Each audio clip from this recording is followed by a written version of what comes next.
Okay, I don't know how to explain this, but I just found a bunch of Q&A questions that are new. And there's so many of you who have joined the Family Rules, Chores, and Systems for Discipline workshop over the last couple weeks that I don't know where these questions were hiding, but I have just found them. Technology. Technology. So I'm going to answer some of these and just post them up on my feed and send an email out to the Family Rules, Chores, and Systems for Discipline workshop members. So if you're in the Family Rules, Chores, and Systems for Discipline workshop, I should put this back on. I was at work, and now I'm home, and now I'm on a live. So if you're in the Family Rules, Chores, and Systems for Discipline workshop, welcome. Hi. So many people don't have questions, which I think, I'm like, are you sure? So I like questions. I have a question here, thoughts about easing kids into chores or the deep cleaning expectations. And at the same time, start this week is she's going to do warnings only for a week with cards instead of going whole hog on all the changes at once. There will be significant pushback. I'm realizing how gentle I've been and how little expectations I've had around them doing things like chores. So boys 10 and 8, 8-year-old with ADHD. I give some ideas for how to start slowly. There is no one way to do this. With my kids, I started with half cards. So however many cards they earned, we did half in the beginning. And in the beginning, I also was like, this is a lot to learn. So how about I help you with your cards this time if somebody was having a particularly hard time? And we eased into more structure, more consistency. So I don't think there's one way to do this. Easing kids into chores and deep cleans, I say in the workshop, like, sell your kids on the deep clean. Sell your kids on them earning money. If they have been having to ask you for everything that they want and need, let them know that you're going to be doing things a different way. That, hey, I have this exciting opportunity. You're going to have the chance to earn money. And here's the thing though, like, you get to buy your needs and we'll pay for your wants. Now they're motivated. My kids, when I presented them, you have to sell it. Like, sell them the idea. I sold them the idea of doing chores, and like deep clean chores during the pandemic and let go of our cleaning people. They were all in, like 110%. So sell it and see how they feel about like having their own money and getting to make their own decisions on what they spend their money on. And yeah, start slow. Be like, here's what you can make now. If you want to make more, let me know. And be ready. Say, here's what's possible. We can start with half. I could help you deep cleaning the kitchen, or you could do half and I could do half. Something. Yeah. There's no right or wrong way to do this.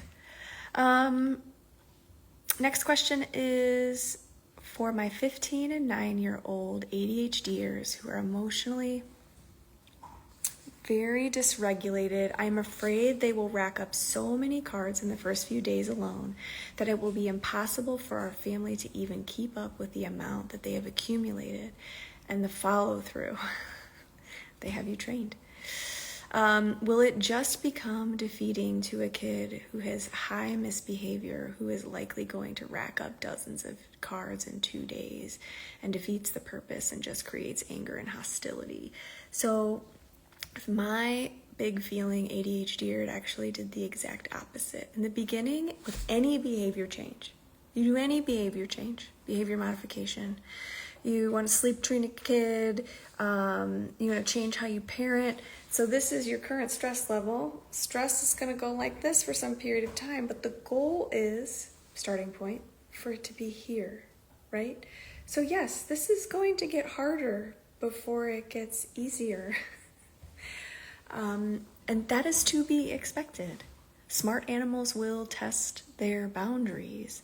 But I have found that I think that highly sensitive people or people with ADHD are more shame prone, in my mind, from what I've seen, in my opinion. That just makes good sense given their hypersensitivity and the degree to which they live very close to that fight or flight response. So they can be incredibly emotionally intelligent, but still reactive. And when you have that combo, and you're incredibly emotionally reactive, but then when you're calm, you know exactly what happened and that it was not okay, that can create a whole lot of shame. So having a way to work through the shame and to have it just be guilt. So guilt is very motivating in terms of behavior change. So guilt is, oops, I did something not okay. I did something bad. Shame is, I am bad.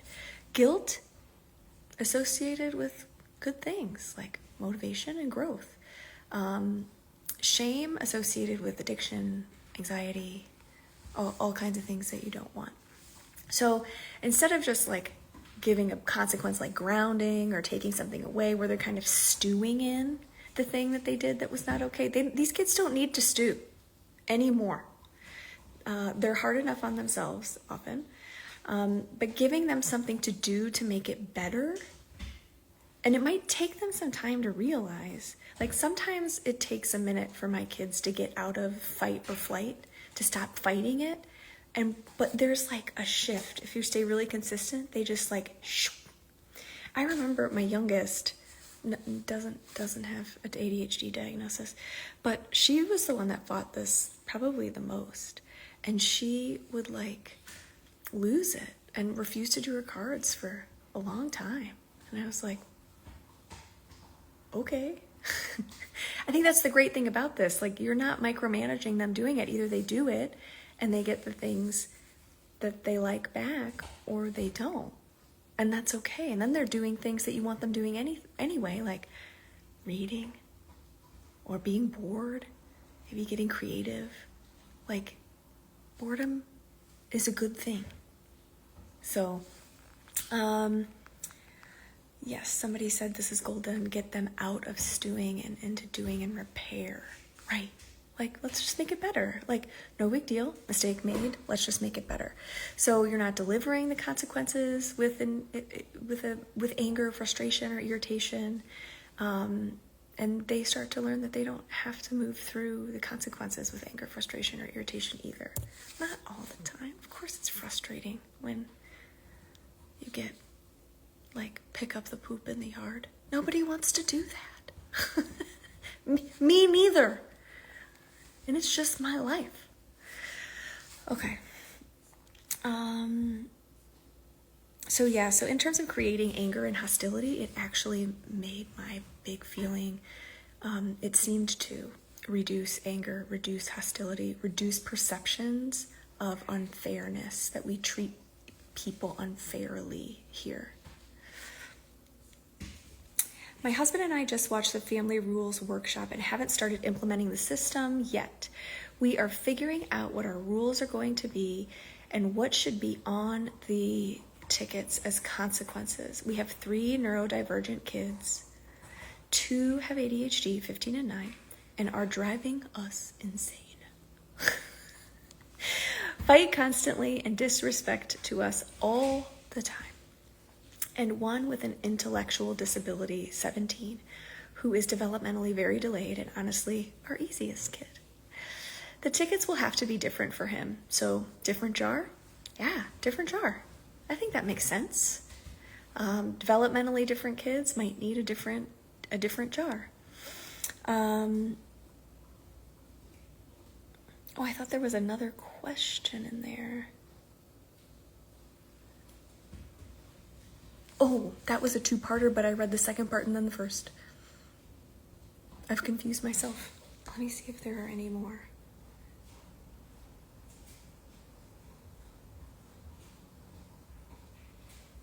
No, I think that's it. I felt like there were more. I came in here and I saw paragraphs and I was like, how did I miss these? So I'm so sorry if your question was a little delayed. But I will be sending out an email to all the people who have signed up for the workshop to make sure that y'all can see this. So anyway, if you have questions, let me check, see if I have any questions. I think that's it. All right, as always, if you're in the Family Rules, Chores, and Systems for Discipline workshop membership, there is a link to submit your questions, so keep them coming. I'm happy to answer. I think we need a better way of doing this. I'm not sure what it is yet, like where the cues can live in the workshop modules. We're figuring it out. So we've just been blown away by the response to this, so be patient with us. We're figuring out how to make this as user-friendly as it can possibly be, and continually blown away by how little questions we have and how many notes I get of positive feedback. So I'm happy that it's working for you all. It's worked beautifully for us. So yeah, have a good day.